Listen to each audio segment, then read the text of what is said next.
আজ সন্ধেবেলা মেয়েকে বানিয়ে দেব মিনি বার্গার। তার জন্য যা যা প্রয়োজন আমি রেডি করে নিচ্ছি।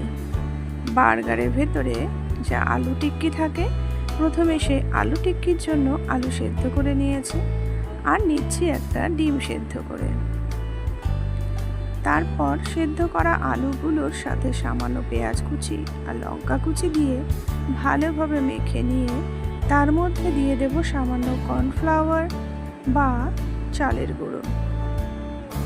আবারও ভালোভাবে মেখে নিয়ে গোল গোল শেপ দিয়ে রাখবো। ফ্রাইং প্যান বসিয়ে তাতে সামান্য পরিমাণ তেল দিয়ে ওই গোল করে রাখা আলুগুলোকে চ্যাপ্টা আকারে শেপ দিয়ে ভালোভাবে লাল লাল করে ভেজে নেব।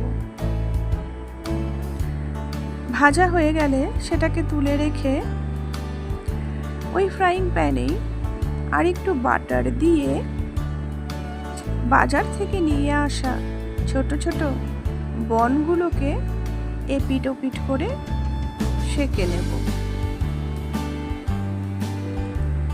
মিনি বার্গার বনগুলোকে আমি মাঝ বরাবর সুন্দর করে কেটে নিয়েছি, যেখানে ভেতরে আলু টিক্কি, এক টুকরো সেদ্ধ ডিম আর একটু শসা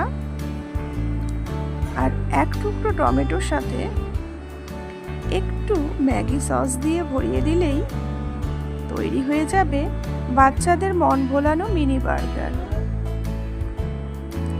মেয়ের সাথে সাথে মায়ের জন্য বানিয়ে নিয়েছি দুটো। তো দেখতে কিন্তু দুর্দান্ত হয়েছিল, খেতেও কিন্তু দারুণ হয়েছে। খেয়ে বলো তো কেমন হয়েছে?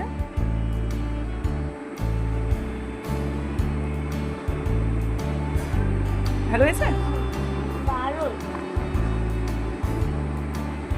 শেষে মা মেয়ে দুজনেই বসে গল্প করতে করতে মিনি বার্গারের স্বাদ নিচ্ছি, আর মেয়েকে বোঝাচ্ছি বাইরের জিনিস বেশি খেতে নেই, এভাবে বাড়িতে বানিয়ে খেলে সেটা যেমন টেস্টি হয় তেমনি হেলদিও। তো আজ এ পর্যন্তই, সবাইকে টাটা।